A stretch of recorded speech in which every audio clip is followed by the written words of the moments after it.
it started. I wonder if we're going to be perfectly in sync again. I hope so. It's been making my life easier on my end. Has my big thing been making me less echoey?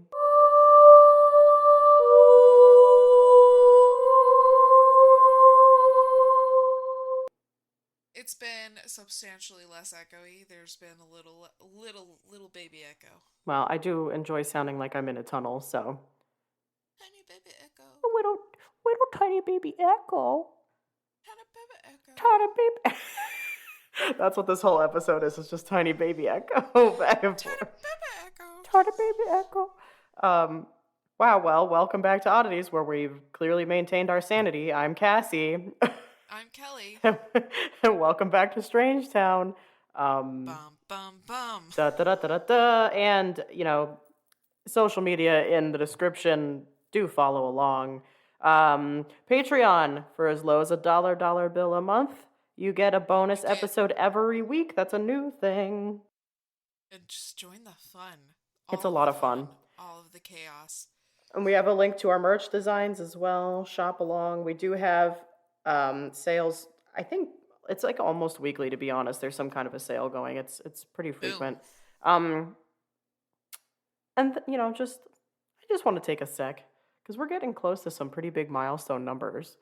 I want to say thank you to everybody who listens to us regularly. It's just so nice. I love the Odd Fam. It's just like so many people that I feel like are good friends without ever having really had a conversation with any of you. So there you go.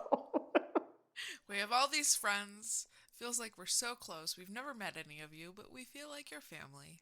And we enjoy you. You make us feel like really popular. So there's that. And how ye be? Happy belated. When this comes out, your birthday's way after long my past, birthday. but happy belated birthday officially. Yeah, 29 and feeling fine. Oh, you're getting one step closer to the age 30, of all 30 ages. and thriving. Yeah, I got to start planning now what I'm getting for your birthday then, because you did a whole thing for me. So I had so much fun doing your 30 it was so cute. 30 and thriving box. But I have nothing. I can't even how do I do that without copying that? Like there's no other. I gotta put some. We'll figure something.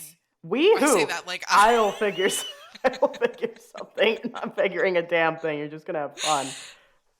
No, I took Cassie's advice and I had some margs. Hell yeah, birthday. Multiple margs. And this is just so great because I had one really good marg, and then we were watching some Woody Harrelson movie trailer, and I looked at my husband and I went, is it the margarita or is Woody Harrelson aging like fine wine? Dude, okay, but I have to say, margarita-less, I'm a little attracted to Woody Harrelson. Thank you. I'm saving this for the podcast because I need to know the truth. The older I get, the weirder my tastes are. Like, now I'm attracted to Woody Harrelson and Jack Black. Riddle me that. I just like how that sounded. Dude, same. And also, did you hear the shit this week that came out that Woody Harrelson might be Matthew McConaughey's half-brother? So maybe that explains it. I saw the news yesterday, and I sat there staring at the news article, and I went, now it makes sense. Right? And then when you see like side-by-side pictures, you're like, oh, shit. It makes sense. Yeah, like it's like there's a little something there, I think. I see it. Wow, I would love that for... Actually, I mean, I think Matthew McConaughey is kind of a douche, but like Woody Harrelson, I got like a real soft spot for that. Now, look what you did to me. Now he's all I can think about. Yeah. Anyway, what was Michael's answer? Did he agree? Is he aging like fine wine? He just laughed. Wow, okay, that means yes, so it's fine. Well, and actually, I brought this question to two friends of mine who happen to be lesbians. Okay. And they both agreed. So the lesbians have spoken. So it's unanimous. And I realized that those were probably not the people I should have asked. However, they agreed. They'll give you an honest answer, so it's all good. It was the focus group I needed. That's research, baby. That's it. Wow. So that was my birthday. Nice. I mean, I'm not mad at it no. at all. That's great. And then, yeah, I had a good birthday. I have like zero complaints about it, honestly. I'm thrilled. So, yeah, Good. nobody was a douche canoe. So, We can't ask for more than that, so. you know, you know what was great actually? I had a Sam's Club pickup order, and I don't know if anybody's ever done that, but you have to show your ID when you're doing the pickup order to make sure you're not stealing someone else's order. Right. And the guy was so diligent that he went, "Oh, happy birthday!" That's so nice. And I was so thoughtful. Thank you. That's wonderful. You don't listen to this. I know you don't, but thank you. But thank you, Sam's Club guy. That's great. So, yeah, honestly, I had a pretty good week. Good. So, yeah. Nice. But, how was your week? What's going on with you? My week sucked. Although I kicked ass on a presentation at work and it was a lot of fun. It was 80s themed, so that was a blast. You guys have no idea how badass she looks. I looked really cool, and like I think something like triggered in me because now I want to wear bright purple eyeshadow all the time, and like because I actually and fingerless gloves and big hair. You know, the eyeshadow, like I'll have you know, like later that day, Corey and I had our TSA pre-check appointments, and I wore that eyeshadow to the pre-check appointment, and I felt my picture came out great. Like I think that's it. Like I think I need. It's good for your eye color. Yeah, it is. It is supposed to be good for brown eyes. So I think I'm gonna, you know, I have to implement that more often. Aside from that, though, this week sucked. People in my life are pissing me off. You know what else is new there? And but the good news is we did finish building our garden. So today, after recording, we're gonna go over to the like nursery, get some plants, and get some shit going. Let's get growing. So yeah, that's it. You need a mug, a shirt, an apron, everything that says Let's get growing. Yeah. And that's kind of honestly this week was just like incredibly lame. Like there was just like a lot of disappointment in my life this week, but that's okay because next week will be better. And I'm doing this with you, and this is like, you know, one of my favorite things. So, and I was thrilled that you had a decent birthday. This is definitely stuff that totally lightens up my week. Oh yeah, every time. I look forward to this every damn week. Me too. Me too. And then on the weeks when like we don't do it, like don't get me wrong, it's nice to have like a break, but also like at the same time I'm like I miss it. You know? Well, and see like here's the thing. Cassie's my best friend, dudes. Right. Dudes. And Kelly's mine. Dudes. And what sucks is the universe decided I'm going to make these two people best friends, but I'm going to put them on opposite ends of the country. I know. And laugh. It's such a cruel bitch. And for me, like, here's the thing. We talk every day. And we have done this since the very beginning of our friendship. Many years now. I don't think anybody realizes it's rare that we might go one day without talking. Yeah. The most we've gone without talking is several days because somebody had to get married and go on a honeymoon. I know, fuck me. Yeah. What the fuck? I think I even reached out to you when I was on the honeymoon anyway. I was like, Jamaica's great. We had to talk on Christmas. Yeah. We had to talk on Christmas, and I needed her to check in to make sure, like, you know, Corey didn't off her. No, which is good news. He didn't. So... Like, you know, because shit like that happens. Unsolved mysteries. Hello, Oddities. Yeah, like, you know, it's... true crime. Bullshit. Anyways. That's true. But, like, it's rare that we go multiple days without talking. For me, when we do the podcast, it feels like we're having a hangout sesh, and it just fills my soul with good shit. I know, me too. This brings up a comment that my youngest made this week. Oh, no. So savage. My husband was leaving for work, and something about friends was said, and my youngest turns around and he goes, "Mommy, you have friends?" It's so rude. It's so rude. Yeah, kid, I have friends. I have a life outside of you. Thank you. Shut up. Go back to bed. Go to your room, yeah. It's just like... Ouch. Jesus. Yeah, that's like such a burn. So rude. On your birthday, too. It was on your birthday. Was it on my birthday? It was. Damn. No, and that's the other thing I need to point out. Ironically enough, my oldest cat, her birthday is literally the day before my birthday, and I'm not making that up. She was literally born the day before my birthday on one of my friends' on her bed, literally. And this happened while my husband and I were dating, and all the other cats had been kittens at the time, had been claimed, and he scooped this one up and goes, "This one needs a home, and we're moving to Idaho in December." And so that's how we got Kona, okay? So she turned 10 on April 13th, right? My kids were more excited about her birthday, and I am very offended Dude, by what that. the fuck? What is happening? So, oh god. yeah, that's that. Anyways. Anyways. I love it. Wow, well now all that savagery aside, shall we get to the spook of shit? Yeah, because I've literally got something spooky. I have something spooky too. It's literally in the name. Oh, is it? Oh, good. Okay. Well, do you want to start? I think I started last time because mine was heavy. Yeah, sure. Okay, hit us. Well, it's called Spook Lights. I don't think it's that spooky. Leave. The door's that way. See yourself out.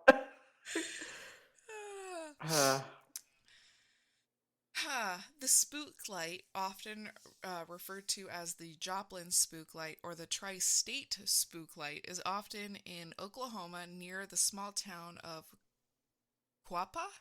However, it is most often seen from the east, which is why it's often been attached to the tiny hamlet of Hornet, Missouri, and the larger, better-known town of Joplin, Missouri. Ah. Yeah, that's right. We're going back to Missouri. Here we are. Friends. We're back. Also, I love the use of the word hamlet.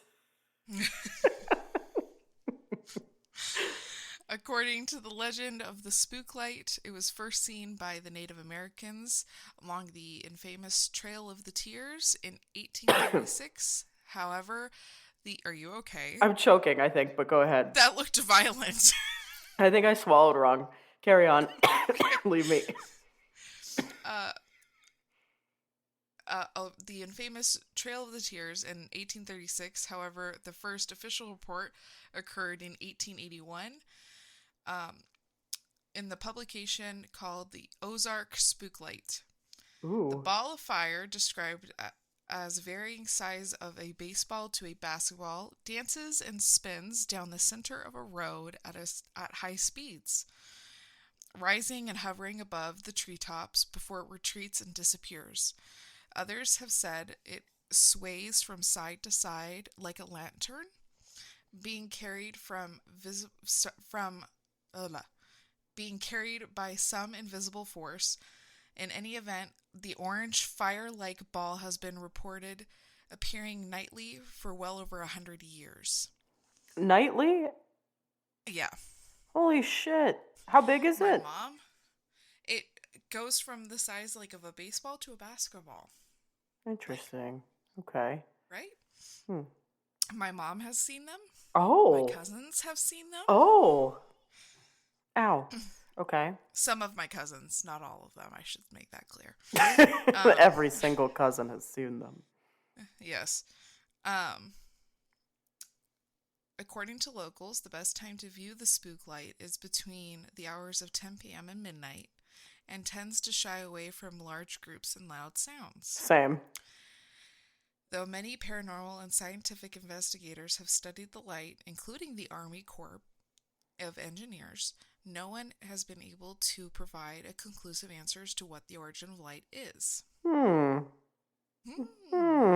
Spook indeed. Many explanations have been presented over the years, including escaping natural gas, reflecting car lights, and billboards. The Will o' the Wisps. Oh, that's very Scottish. Yep. Luminescence created by rotting organic matter. Same.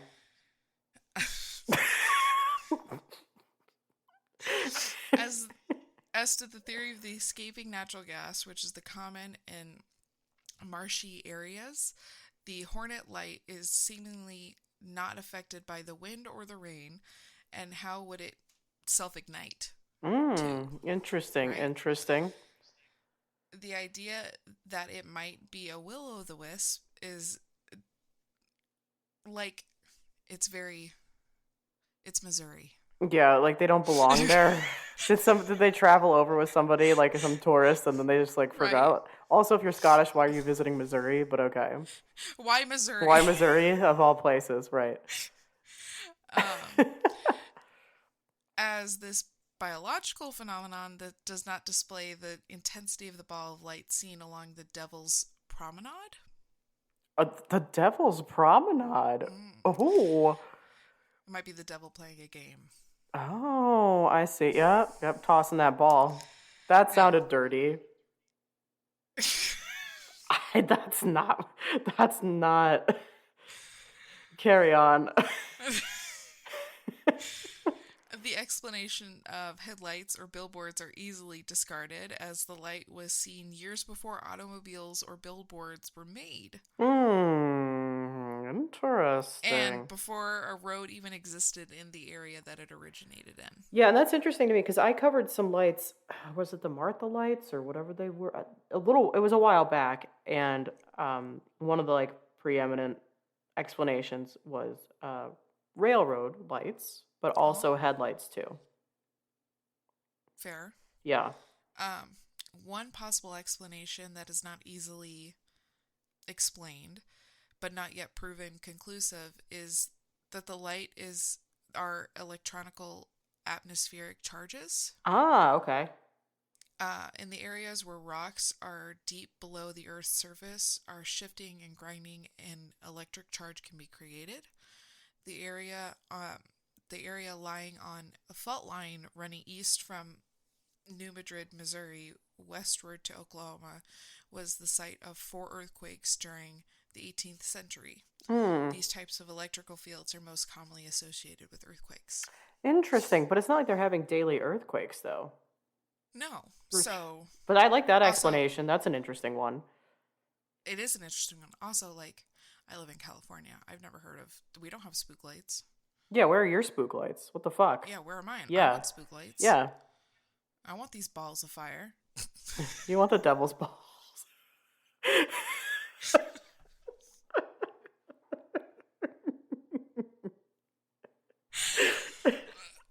I'm 12. Anyways. Apparently me too, so oh, Legends and lore attached to this. Moving on. moving on.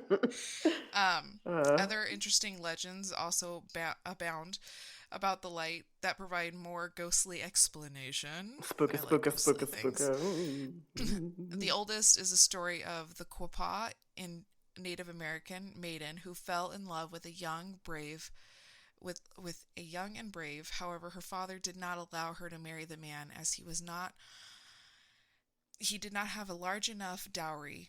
The pair eloped and were soon pursued by a party of warriors. Oh According shit. to the legend, when the couple was close to being apprehended, they joined hands above the spring river and leaped to their death. It was shortly after this event that the light began to appear and attributed to the spirits of the young lovers. Oh, I like that. I mean, I hate that whole Which is just, story, but I I love hate the whole that. story, but Yeah, it's like so sweet. Like that it's is. the light of their love, and like I guess like them being Also, fuck the dad. What the fuck? What's that guy's fucking greedy, problem? Yeah, just call him. greedy. What the? All right. Another legend tells of a miner whose cable was attacked by the Native Americans while he was away. Upon his return, he found his wife and children missing, and it's said to be looking for them along the old road, searching for it with his lantern. Oh shit, that's sad. Yeah. Others say the spook lights is the ghost of the Osage native chief who was decapitated in the area and continues to search for his lost head Oh, with a oh, lantern held high in his hand. oh, that's very like Sleepy Hollow vibes. Cool. Yep. Sightings of the spook light are common, sometimes even reported to be seen inside vehicles. A few people who have been walking along the road at night have even claimed to have felt the heat of the ball as it passed near them. I would touch it, I think, if I had the You'd opportunity. poke it? I'd probably poke it, knowing that I might burn my finger, but, I lean on the edge that these spook lights are any one of these legends. Well, it seems that the natural explanations have been mostly debunked at this point, though. I mean, I love the concept that it could be any one of those legends. I tend to err on the side of I feel like there's probably a rational explanation, but Hmm. some of these other I like these explanations, these spooky ones. I really like the lovers leaping to their death one. I mean, I don't love that, you know what I mean, but I like that That they had to leap to I their mean, I death. hate that that's but you know what I mean. So, yeah, that's the spook lights of That's some bananas Joplin, Missouri. bananas And shit. Oklahoma, And but Oklahoma and it's mostly Missouri. okay. I find it interesting that my mom brought this topic to me, and she talked about it when she was a kid, but Yeah. she used to see them all over Missouri. Because when she was Oh. a kid, she moved around Missouri a lot. Okay. And my cousin brought it up to me, and the areas he brought it up with were not Joplin, Missouri. Oh. But when I was researching the topic, it was strictly just Joplin, Missouri. Maybe it's the most frequent in Joplin because they're saying I'm, it's like a daily yeah. shit, The thing that So, it's daily to me is kind of wild. right? Yeah, that's pretty crazy. Also, but thanks, Mom, for the topic. Thank That's you, Mom, for the great. topic. Yeah. Actually, so, like, that's a fun story. When I was doing my 52 topics, she's like, you need to write down spook lights. And I was like, I need more context. Was she like, no, bitch, you just have to research it? I need more context than that. And so she went into more context. She Okay. goes, they're these lights and they hover above the trees. And That's some freaky shit. And so I was like, okie dokie then. So I did that. And then I was talking to my cousin about it. And this is my cousin Connor, which is cousin Nathan's brother, by the way. Okay. Hi, cousin Connor. And he goes, "Ooh, you need to cover the spook lights." And I was like, okay, Okay. hold on. There you go. Now we know. So, yeah. That's awesome. Good So there you topics. go. Would you guys touch the spook lights? I would 100% touch this. Would you touch it though? I mean, if you were that close? Yeah, I would. Yeah, I would touch it I big want to time. touch it. Touch, I have a problem with wanting to touch things I probably I'm not Stop gonna it. We are on a one-way path today. I don't know what the fuck is going. All right, well, It was the margaritas, Cassie. they're carried over to Sunday from Friday. Did you get the quote that I had said? Of course I did. Okay, thank God. Of course I did. It's Luke You know Bryan's what? ass. It was Luke Ryan's ass. Yeah. That was the pick-me-up we needed this week. That that's is. what I'm saying. That is. And on that note, and on what that do you have note, for us this week? I have a spooky thing, though okay, we're going to get to it. I have the SS Ourang Medan, which is a Ooh, supposed ghost ship. Ooh. another ghost ship? I love this. Dude, I'm hanging out on boats. Like, I'm on a boat. I love that. Yeah, so, all right. According to various sources, the SS Ourang Medan became a shipwreck in the Dutch East Indies, which is like modern Indonesia, in the Straits of Malacca waters or elsewhere. You're going to come and see, this is a very vague ghost ship, okay? But after its entire crew had died under suspicious circumstances, either in 1940, 1947, or 1948. At least it's consecutive years. There's a gap of 7 there, but then we got 47, Yeah, 48. Depending on the newspaper source, those dates vary. So, but most people agree, and I'm sorry to say this up front, but that the story of the Ourang Maiden is an urban legend due to the fact that there have never been records of a ship named the Ourang Maiden. But we're going to get to that. So, let's discuss. There's an English reference to the ship and the incident, and it was published in the May 1952 issue of the Proceedings of the Merchant Marine Council, published by the U.S. Coast Guard. So, an earlier English reference was published on October 10th, 1948, in the Albany Times of Albany, New York, and references original source as Elsevier's Weekly.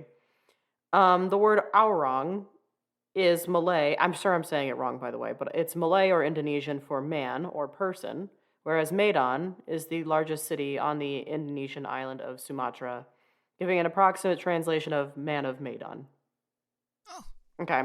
So, accounts of the ship's incident have appeared in different books and magazines. Their factual accuracy and even the ship's existence, however, are often questioned as they are unconfirmed, and details of the vessel's construction and history, if any, remain unknown.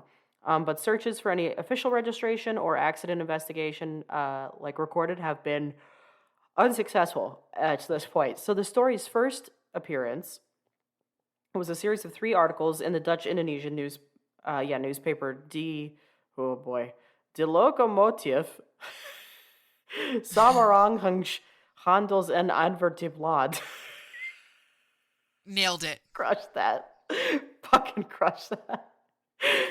Anyway, there was a February 3rd, 1948 article with 2 photographs, a February 28th article for 1948, and then a March 13th, 1948.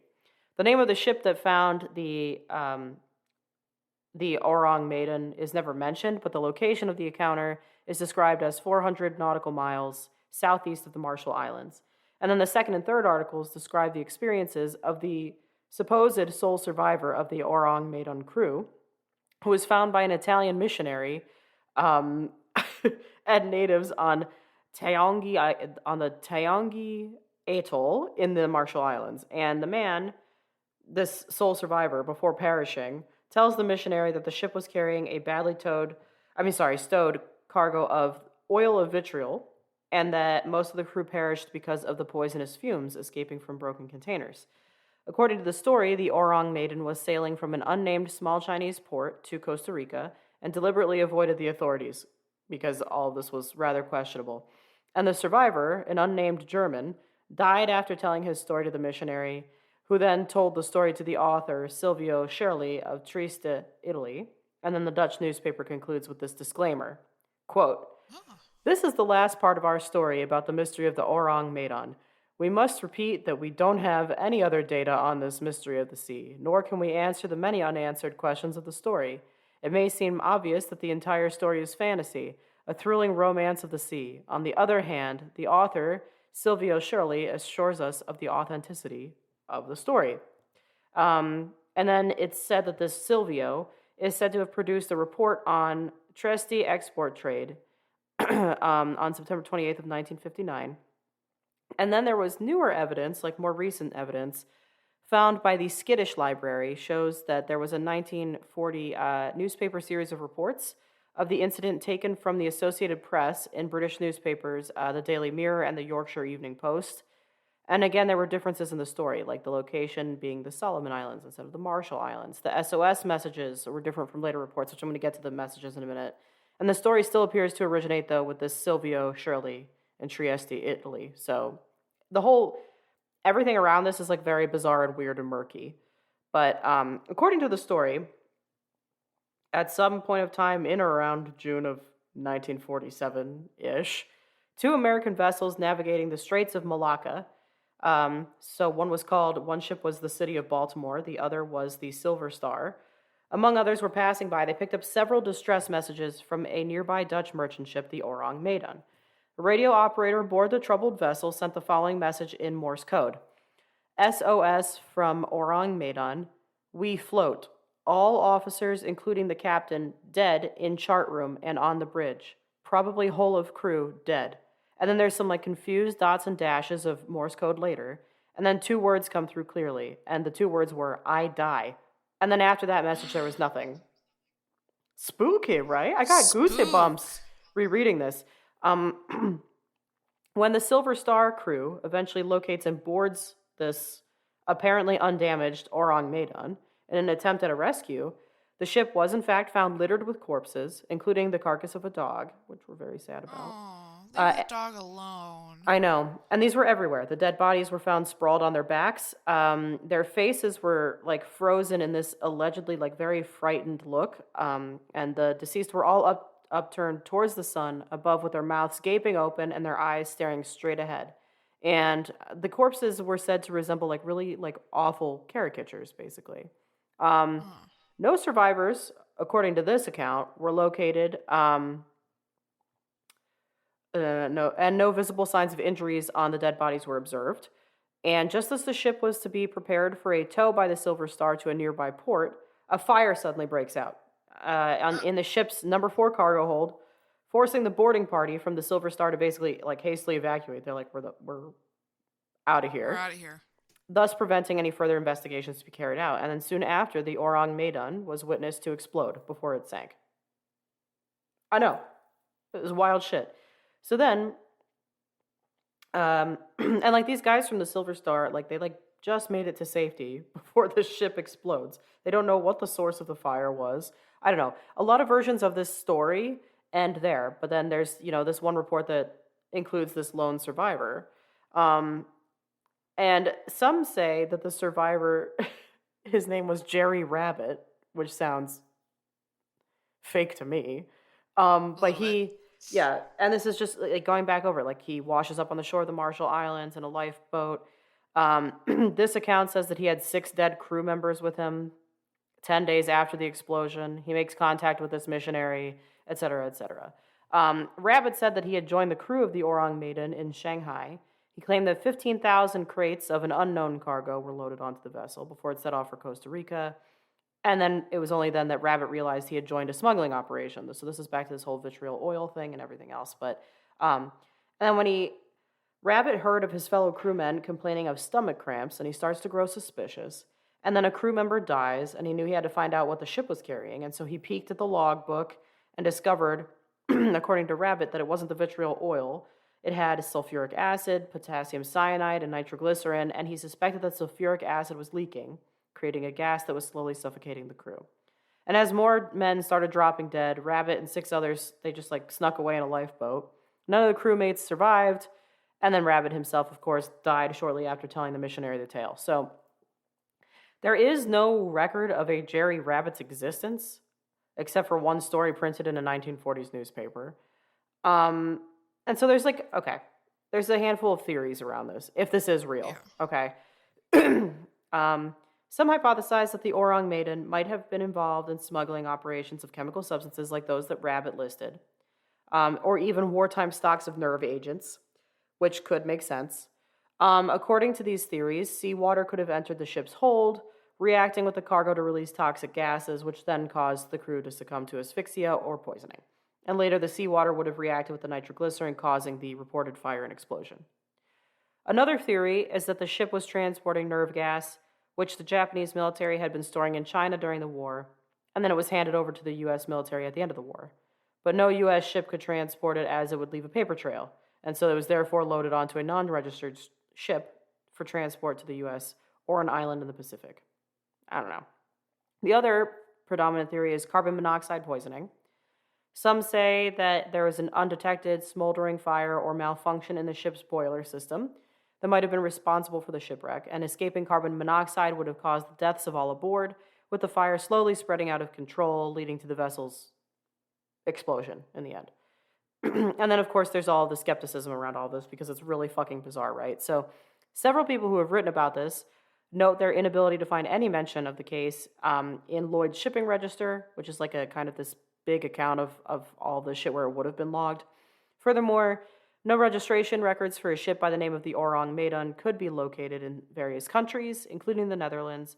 And there is an author, Roy Bainton, and he states that the identity of the Silver Star, reported to have been involved in the failed rescue attempt, has been established with high probability, but there's a complete lack of information on the sunken ship itself, and it's given rise to suspicion about the origins and credibility of this account.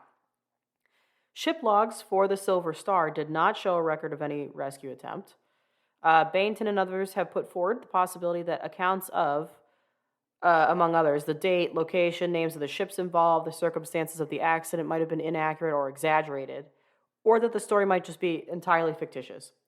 And then one British researcher has found the story of the Ourang Medan transposed to the Solomon Islands, but with this Trieste, Italy connection in 2 British newspapers, which I mentioned previously, the Yorkshire Evening Post and the Daily Mirror, both quoting an Associated Press news agency. So it's kind of really hard to say whether this was real or not. I don't know. My stance on it is that I don't think it could be out of the realm of possible, and that like there's no log of some of this shit because they were like smuggling shit or like they were doing shady things on behalf of some military or like whatever else. Like it would make sense that maybe this shit Yeah. wasn't logged. And then like if the Silver Star came across this and then they kind of figured out maybe what was going on, they were like, well shit, we don't want to dirty our hands with this. Yeah. So, you know. Um so I don't know. I kind of go back and forth on this. In terms of an entire crew dead, I would say whatever the cargo was that was on board, I think that's very possible. It just kind of poisoned them, and I get that. Yeah, I was about to ask, what does the scientific Cassie think? The scientific Cassie thinks that that's a very reasonable explanation, though why more people didn't try and abandon ship when they started seeing a bunch of people dropping dead around them, I don't know. The timing is what freaks me out. Them, the investigation starting, like them boarding and seeing everyone dead. Yeah, and then it's just like they're like, oh, and it's And then all of a exploding. sudden, yeah, all of a sudden everything exploding. I'm like, wait a freaking minute. It's kind of weird. Yeah, I know. That's where everything gets suspicious, and I'm like, now it feels like a cover up. Right? Yeah. Now it feels a little too much like this was planned. Yeah. Yeah. Yeah, that's what I was thinking too, is it does kind of reek a little bit of a cover up. I will say this too though, like real or not, that Morse code supposed message is fucking freaky. Oh, big time. And then it's Something just was like, happening. I die. Without And a it's like, doubt. oh fuck. I'm dying. Yeah, like, yeah. Okay.